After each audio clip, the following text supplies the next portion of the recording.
Company നിയമപ്രകാരം register ചെയ്ത സ്ഥാപനത്തിൻ്റെ മേധാവിയായി ക്രിമിനൽ കേസിൽ 6 മാസത്തിലധികം ശിക്ഷിക്കപ്പെട്ടയാളെ നിയമിക്കാൻ പാടില്ലെന്ന് കമ്പനി നിയമം നിഷ്കർഷിക്കുന്നു. ഇടമലയാർ കേസിൽ ബാലകൃഷ്ണപിള്ള 6 മാസത്തിലധികം ശിക്ഷിക്കപ്പെട്ടിട്ടുണ്ട്. ഇതിനാൽ ബാലകൃഷ്ണപിള്ളയുടെ നിയമനം നിയമവിരുദ്ധമാണെന്ന ആരോപണം നേരത്തെ ഉയർന്നിരുന്നു.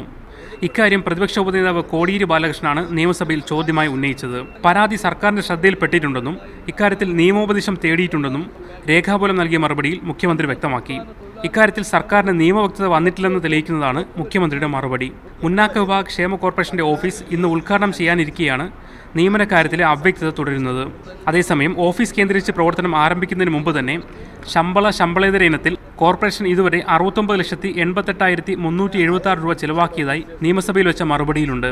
ഔദ്യോഗിക വാഹനത്തെ കൂടാതെ private secretary, office assistant, car driver എന്നിവയും കോർപ്പറേഷൻ ചെയർമാൻ അനുവദിച്ചിട്ടുണ്ട്. ഇതുകൂടാതെ യാത്രാഭത്തയും ക്ഷാമബത്തയും ബാലകൃഷ്ണപിള്ളയ്ക്ക് നൽകാൻ തീരുമാനമായിട്ടുണ്ട്.